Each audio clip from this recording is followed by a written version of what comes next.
Hello, everybody, and welcome to this latest in the ValuesJam guest session series. And Danny, brilliant to have you here, all the way on the other side of the world.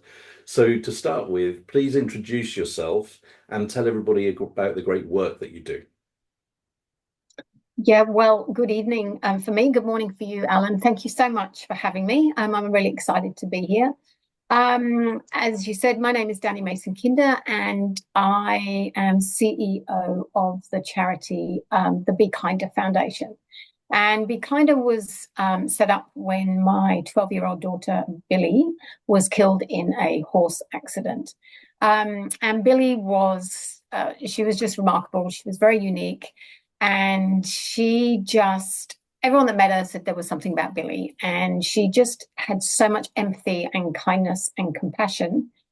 And, we thought her words inspired so many people. She used to write poetry and stories.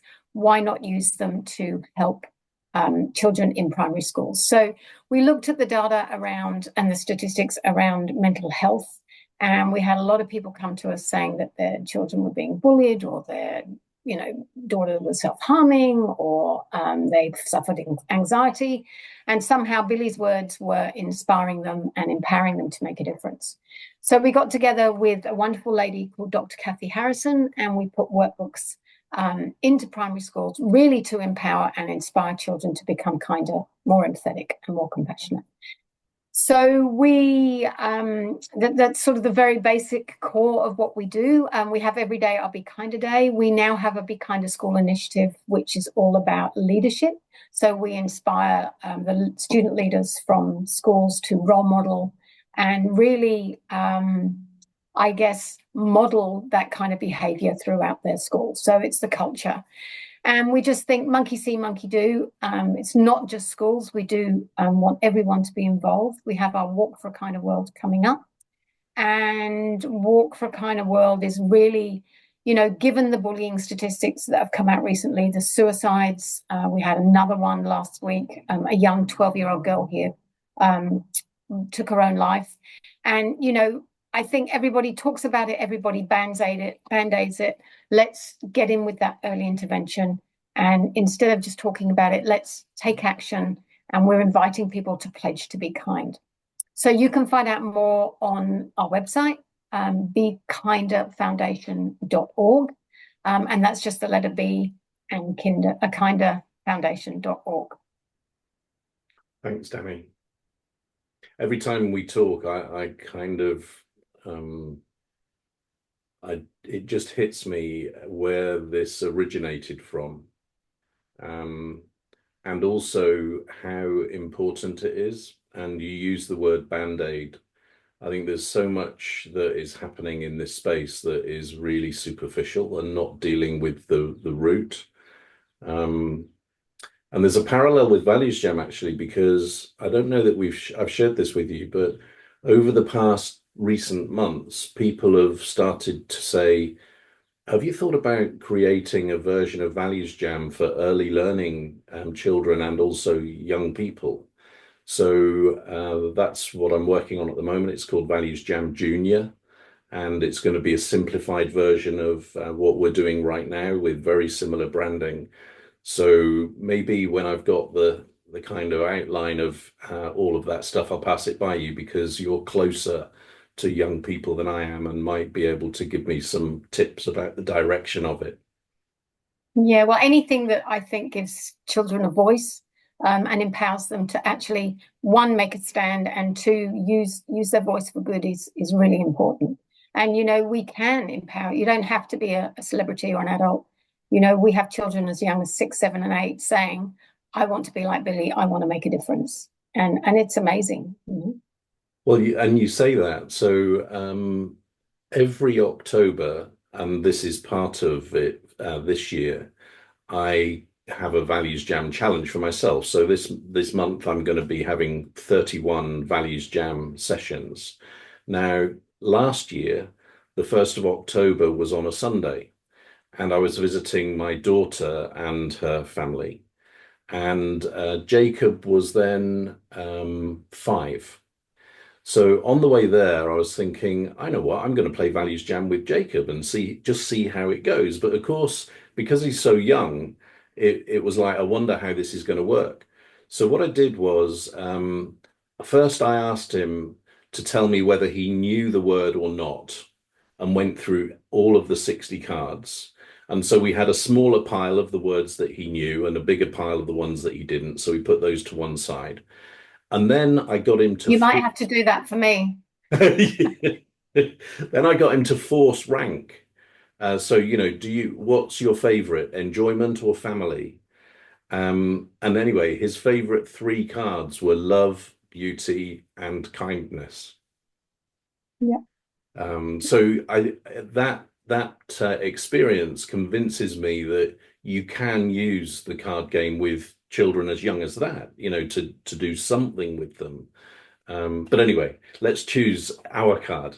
And so I've tipped out the cards now. And how many piles shall I make in front of me? I think three would be lovely. Three. Okay, and they're different sizes. So one is on the left, three is on the right. Which number pile would you like me to choose? The one on the right. The one on the right. Okay. And now I've got 3, 6, 9, 12, 15, 18 cards. So a number between 1 and 18. Six. 6. Okay, so let's see how we go with this. Recognition. Ooh, that's a toughie. Well, it might be. So to start with, what does recognition mean? And what does it look, feel, and sound like? That is a real tough one. Recognition.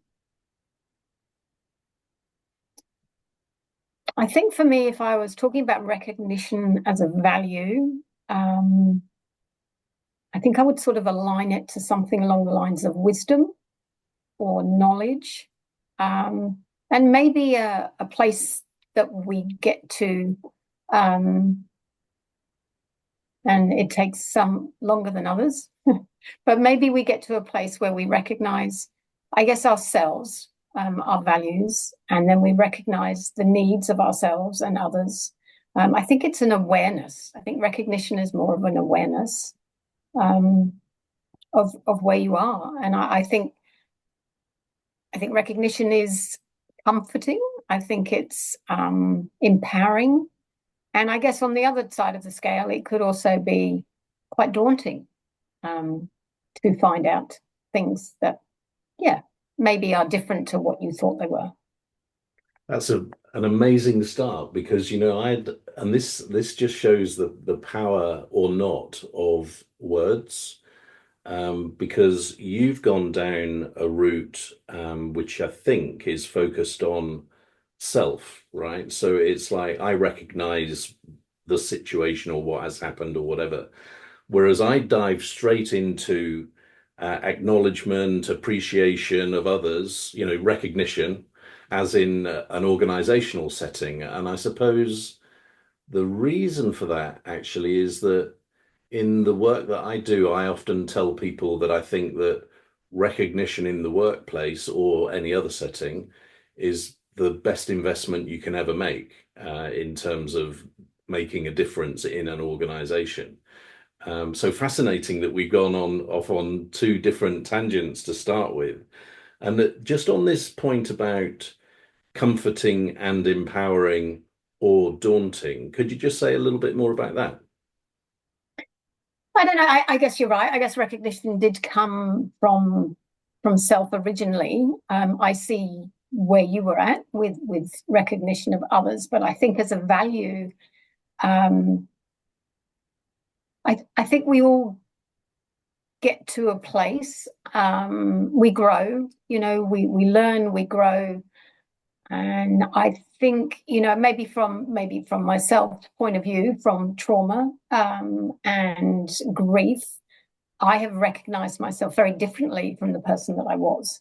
So I guess that's where I took recognition from. And I think that life is a journey, and I think you recognize different things as you go along, about yourself, but about the world as well. it's not always what we seem, it's not always what we want or what we think, what we dreamt. I think it's recognizing reality, and situations, and just others. I think our space in the world, and mainly our journey. I think we recognize as we get older that everyone is different, everyone has a story, and to recognize that, I think, is quite important. And it probably took me longer than most, I have to say. Maybe some people get it. I think it's maybe part of empathy, recognition, of being able to stand in other people's shoes, feel what they feel, and recognize and understand where that comes from. Mm. And you used the word awareness earlier, and I just written down consciousness as well. So those that's what recognition is fundamentally all about, isn't it? It's a, a true awareness and consciousness of the situation. And it reminds me, it's a bit of a cliche, I suppose, but I think there's a quote that says, you can't control what happens, but you can decide how you're going to respond. Hmm. What are your thoughts around that? I don't even know if that's completely true. I absolutely, yes, to a certain degree it is. I think sometimes we have no choice. We find ourselves in situations that, come along, happen, life happens. Yes, we can choose to a certain degree, but I think sometimes we can't, and I think a lot of people are in situations they didn't choose and they didn't want to be in. And even then, can they choose to change it? Maybe not. And how they respond, maybe not either. So I think that's quite circumstantial. Awareness, absolutely. I think we can be aware. Tomorrow's gone.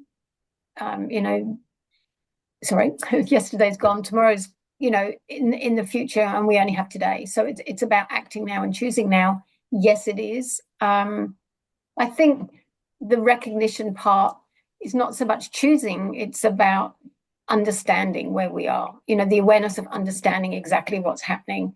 And for me, that's taken quite a long time to come into play. And I think it does for others as well. You always hear, I used to call my dad a wise old man, and he really was wise and I think older people are wiser because we have been through life. We do journey. We've had more, what's the word, emotional situations, but also learning opportunities and more experiences. And I think all of those things add to recognition and how we come out the other side. And yes, maybe that is choice. We do choose how we come out the other side to a certain degree.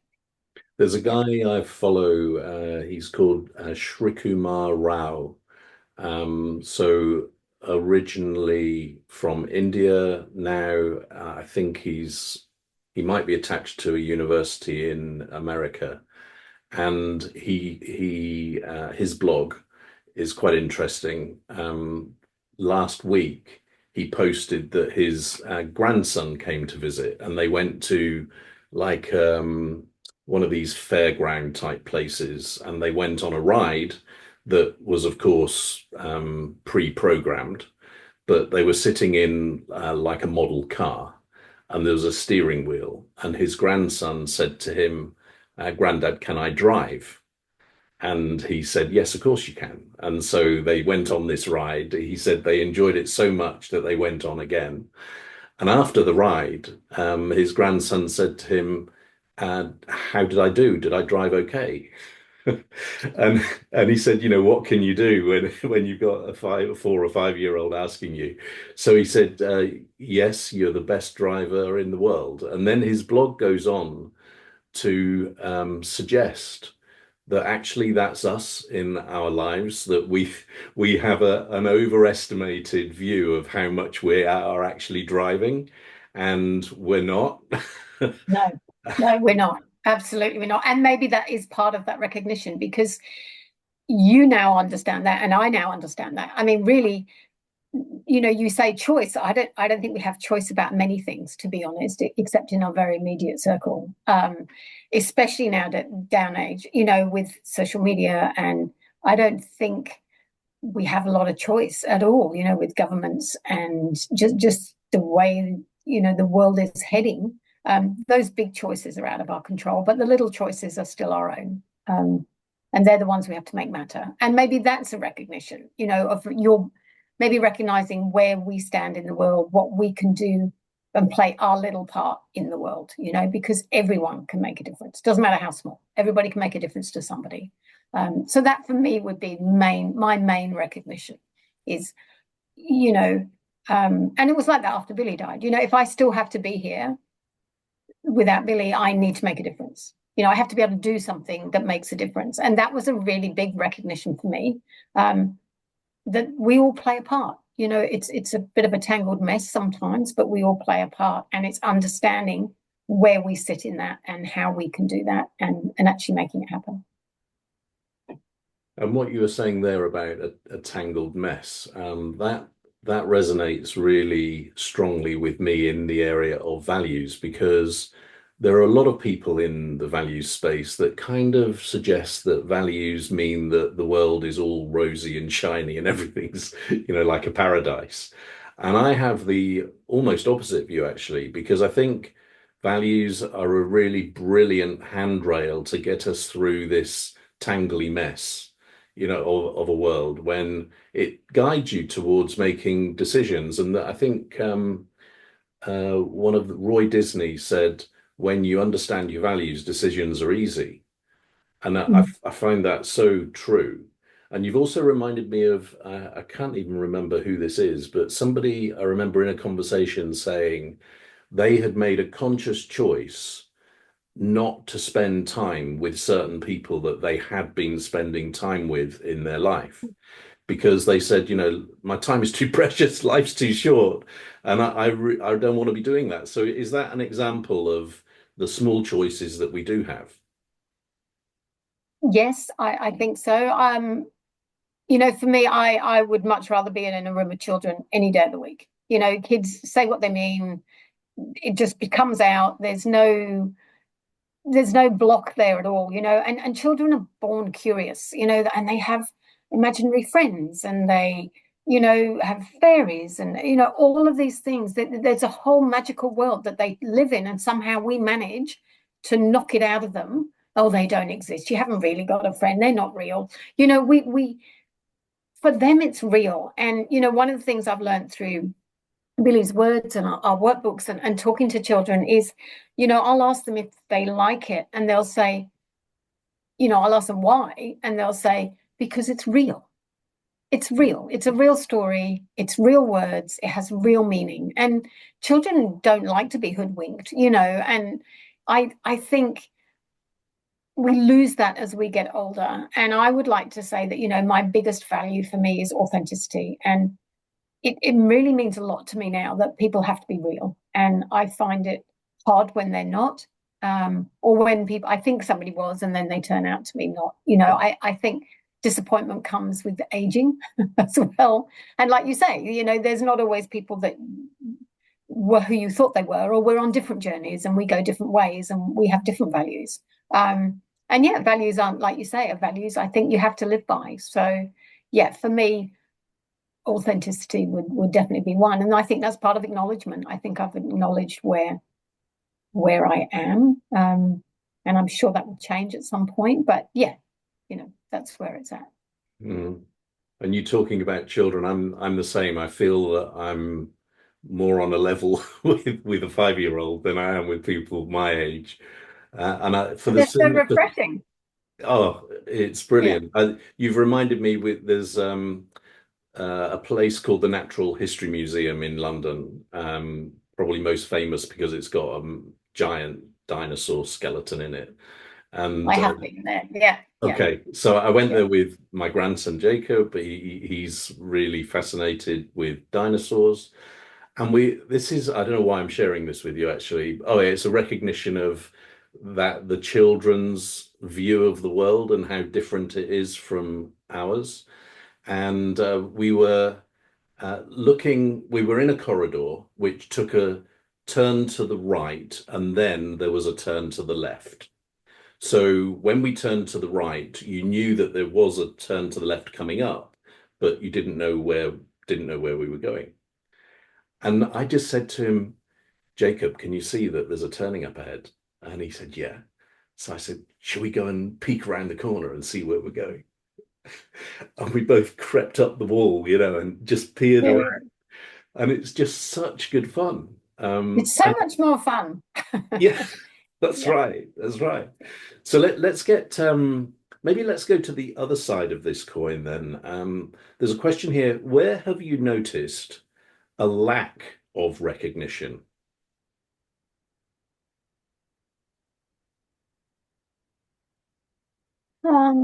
I guess in every situation in the world, that there are leaders, there are people at the top of big corporations, there's people at the top, and I think it's not very often that everybody underneath them is recognized. People don't just get to where they are, there's a whole team.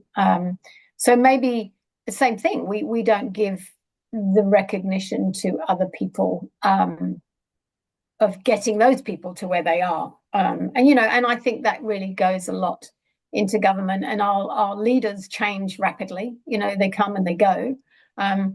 But there is still a core team somewhere there. And I don't know, maybe we just don't recognize people and what they do enough. And it's not just in corporations, it's in every walk of life.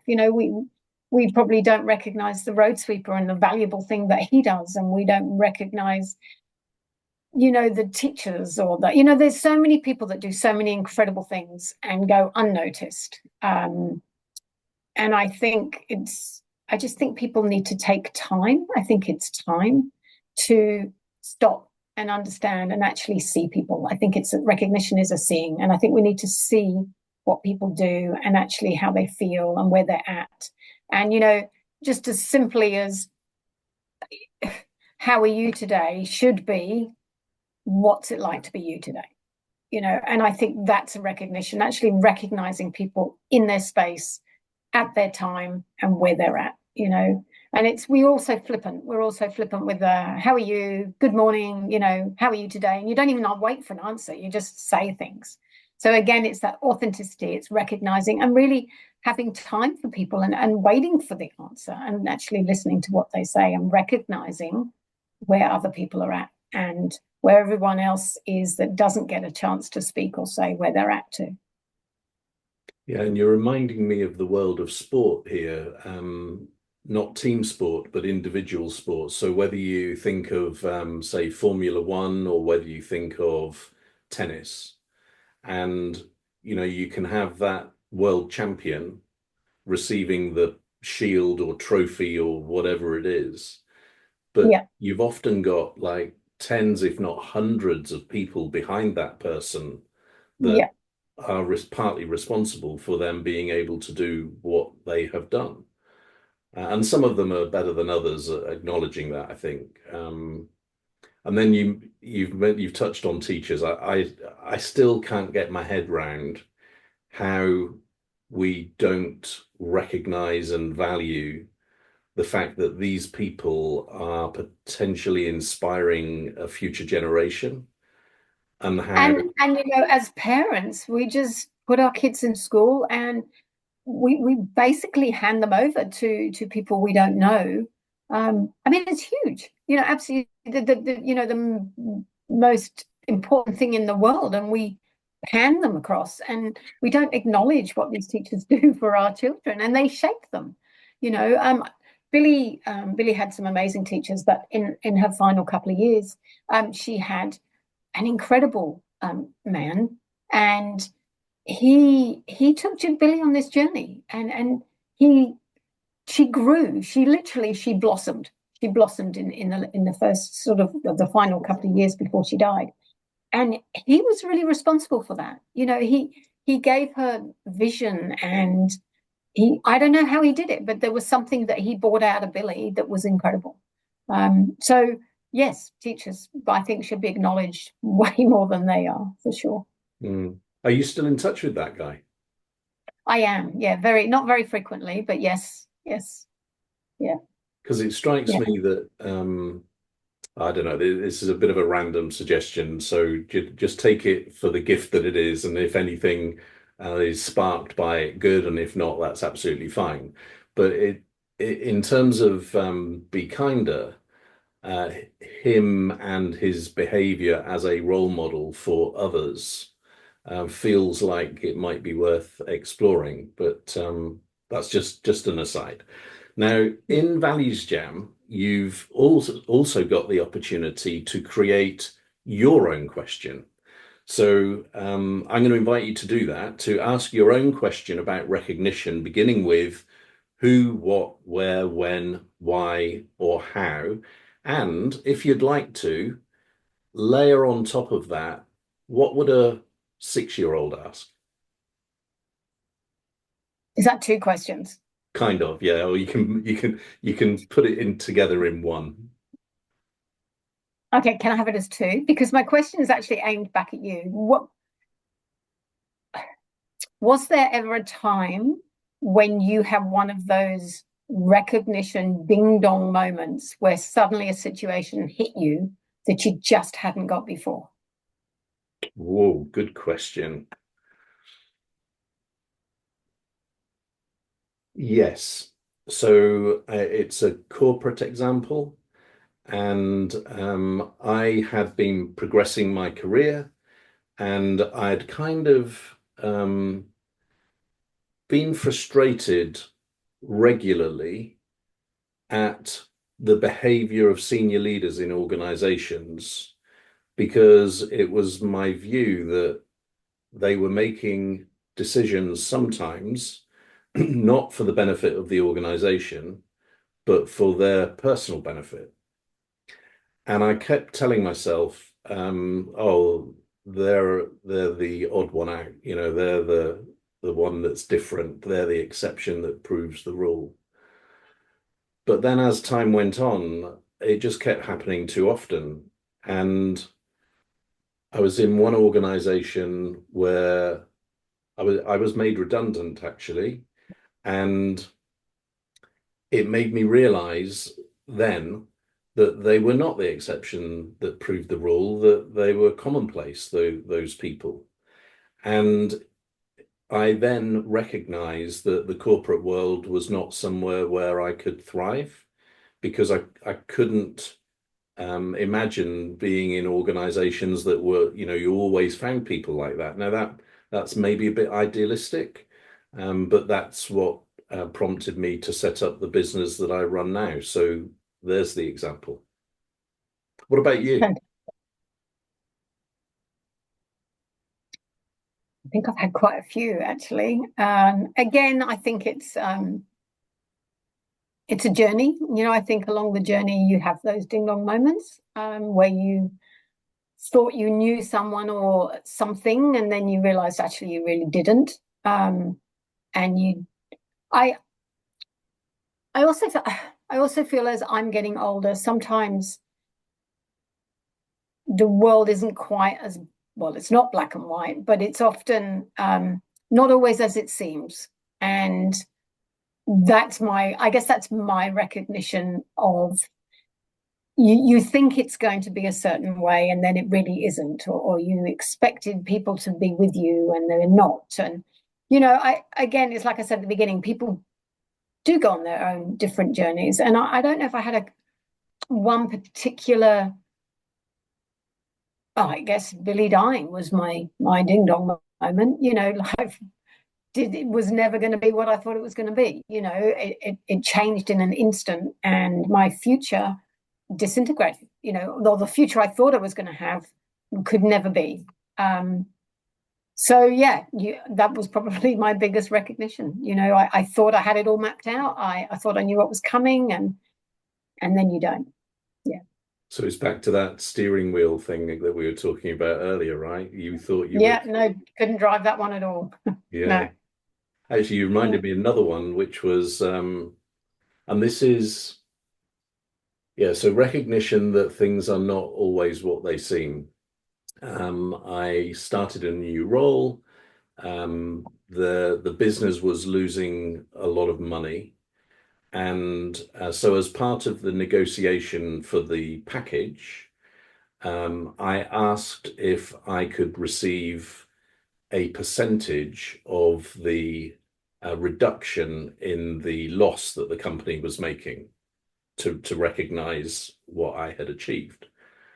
And we agreed the principle, and I'm a very principled person, and I'm believe in fairness and trust. And so I was very happy to shake hands on the principle. So a year later, I'd reduced the loss by £1 million. Wow. And when it came to my performance review, I said to my boss, so can we now talk about the bonus? Because we shook hands on me receiving a percentage of the reduction in the loss, and it's 1 million. So he said, well, the problem, Alan, is that however small the percentage, it's still too much money for me to get head office to approve. And Mm. so I'm not going to be able to do that. And I'm sure you understand. And What did you I, say? Did you say, yes, I understand, or no, I really don't? I said to him that we had shaken hands on the principle of a percentage, and however we apply that, we however we wish to apply it, that's what we should do. And to suggest something different is totally against what we agreed between us. Mm. And it didn't I didn't receive any money from it. I And so that, think that's a lot more of a behavior kind of trait. I think where I was trying to go with that a little bit more was the ding dong moment was Billy dying, but the real moment was when I'm not the person I was.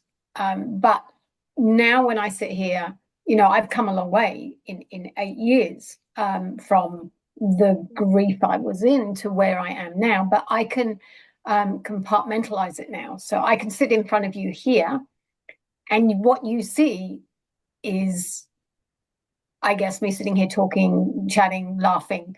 It's not, I guess, it is who I am on one level, but it's really not who I am on another level. So I think that ding dong moment for me was sometimes I think, how do I do what I do? Because you put your blinkers on, and I keep doing it. And I think, how many people are walking around with a persona that you think that you can see that person, and you take them as face value, but that's not really who they are at all. Or they they look funny, they look happy, but they're not. Or they come across as smart and brilliant, but then they have imposter syndrome. And everybody has a facial that they present to the world. So I guess my ding dong moment is nobody is really as they seem, because everybody has something and everybody has a story. So I think that's sort of what I was trying to get at the beginning. Recognition is, we all see what we see, but it's not that at all a lot of the time. yeah. So how does that fit? You mentioned that authenticity is your number one value. So And I feel like that's what I mean. So I want to be authentic, and I cry all the time. I mean, I cry in front of people on a daily basis. I want to be real. Yes, I can do this. But there is another whole side to me, and I don't want to pretend that I'm not that either. That is part of me and who I am. And Billy's my story. And I have another daughter, Charlie, who's fabulous. And, we're all made up of our experiences and our, yeah, I guess our life. But a lot of people hide that. So I think it's important that we recognize that, one, they're hiding it. And two, wouldn't it be great if we were all real and authentic? And, like the same thing, what's it like to be you today? Actually, it's really crap today. I'm having a really crap day. It's the day my dad died, or a year ago, or whatever that might look like to somebody. I just think people would be able to function and be real if everybody was, and we didn't all have this, my life is perfect, and, I'm this and I'm that, and all this material stuff that goes on. If we could actually get back to basis and get back to it takes a village and our community, and let's be authentic and real and have real recognition of people. Wow.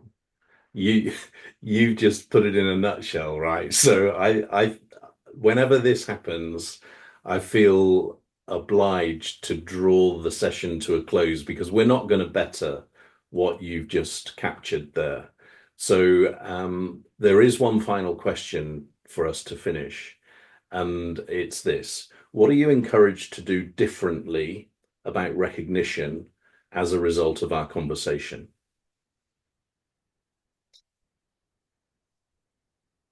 I guess just keep trying to bring that out in other people. Look for the reality and the recognize other people for what they are. I do try and sit in the moment and actually see people for what they are. So yes, just keep trying to recognize people. And when might you have the first opportunity to put that into practice in a kind of concrete way? Now you're in front of me. And mine's quite similar actually.